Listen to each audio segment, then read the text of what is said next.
Welcome back to my channel. This is Priya. I hope all are good and fine. So आज की video में हम discuss करेंगे अपने बीएड सेकेंड ईयर का जो हमने फर्स्ट यूनिट कंप्लीट किया था नॉलेज एंड करिकुलम के। उसके हम 16 मार्क्स के क्वेश्चंस कौन कौन से बन सकते हैं जो इम्पॉर्टेंट भी है और जो उस यूनिट से बनेंगे, तो उसके बारे में हम डिस्कस करेंगे। तो वीडियो को एंड तक देखेगा ताकि जब पेपर हो तो आपको पहले से पता रहे कि कौन कौन से क्वेश्चंस इससे बन सकते हैं, तो आप उसी पे कंसंट्रेट करेंगे जिससे आपका टाइम भी बचेगा और आपकी यूनिट भी कवर हो जाएगी। ठीक है, तो स्टार्ट करते हैं वीडियो को। तो लेट्स गेट स्टार्टेड। सी जो नॉलेज एंड करिकुलम से जो हमने यूनिट फर्स्ट कंप्लीट किया है, आई होप आपको सारे जो मैंने टॉपिक समझाए थे अच्छे से समझ आ गए होंगे। तो अगर किसी ने वो वीडियोस नहीं देखी हैं तो उसका लिंक मैं डिस्क्रिप्शन बॉक्स में दे दूंगी। आप वहाँ जाके जितने भी मैंने टॉपिक्स पढ़ाए हैं यूनिट फर्स्ट के, वहाँ से उसको देख लीजिएगा। ठीक है, तो जो क्वेश्चन बनते हैं, देखो मेनली 4 क्वेश्चन ही बनते हैं। आपके यूनिट फर्स्ट बहुत ज़्यादा वाइड भी नहीं है, इतनी डिफिकल्ट भी नहीं है। आप जब पढ़ेंगे आप उसको खुद से भी लिख सकते हैं और बहुत ईजी भी है। ठीक है, तो देखिए क्वेश्चन 1 जो आपका बनता है वो वही है, explain meaning of knowledge and knowing what are its kinds methods and sources of acquiring knowledge. तो मैंने आपको पढ़ाया था, आपका फर्स्ट टॉपिक ही यही था यूनिट फर्स्ट का कि नॉलेज और नोइंग का मीनिंग आपको पता होना चाहिए। ठीक है, उसके काइंड्स क्या हैं, हमने बहुत तरह के काइंड्स पढ़े थे। प्री नॉलेज पढ़ी थी, पोस्ट नॉलेज पढ़ी थी। ठीक है, फिर एम्पिरिकल नॉलेज होता है, ये सब हमने पढ़ा था, साइंटिफिक नॉलेज। उसके बाद हमने मेथड्स पढ़े थे कि किस किस मेथड्स, कौन कौन से मेथड से हम जो है नॉलेज को एक्वायर करते हैं और कौन कौन से सोर्सेज होते हैं। मेथड्स एंड सोर्सेज हमने पढ़ा था, लगभग सेम थे बट कुछ एक आधा पॉइंट्स डिफरेंट थे।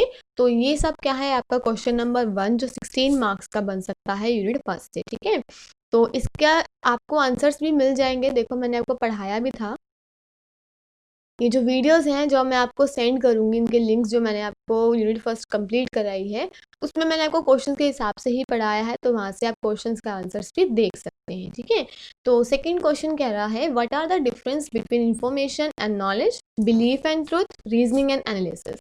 तो ये आपका सेकेंड टॉपिक था, डिफरेंस बताना है आपको इन्फॉर्मेशन एंड नॉलेज का, बिलीफ एंड ट्रूथ का और रीजनिंग एंड एनालिसिस का। ठीक है, तो आपको देखो क्वेश्चंस अटेम्प्ट कैसे करने हैं, कई बार ये सिंगल एक इंडिविजुअल का ही पूछ सकते हैं कि एक्सप्लेन करो difference between information and knowledge in 16 marks. तो आप कैसे करोगे, तो आप क्या करोगे, फर्स्ट ऑफ ऑल आप इन दोनों का मीनिंग लिखोगे। ठीक है, फर्स्ट पेज पे इनका मीनिंग लिखिए, सेकेंड पेज पे बॉक्स बनाइए। बॉक्स बनाने के बाद इनके डिफरेंस के पॉइंट्स को लिखिए। जब आप बॉक्स बनाएंगे तो आपके 3 to 4 पेजेस ऐसे ही कवर हो जाएंगे, क्योंकि आप लगभग मैक्सिमम से लेकर 10 to 15 पॉइंट ज़रूर लिखिए डिफरेंस के। ठीक है, तो इन्फॉर्मेशन नॉलेज जब आपको मीनिंग पता है, आप समझ चुके हैं क्या होता है, तो आप कितने भी पॉइंट्स बना सकते हैं। तो ये आपका क्या है, सेकंड क्वेश्चन। ठीक है, थर्ड क्वेश्चन जो इस टॉपिक से, इस यूनिट से बनता है वो है आपका, explain the role of knower and known in knowledge transmission and construction. Basically learner का और टीचर का आपको रोल बताना है in knowledge transmission and construction में।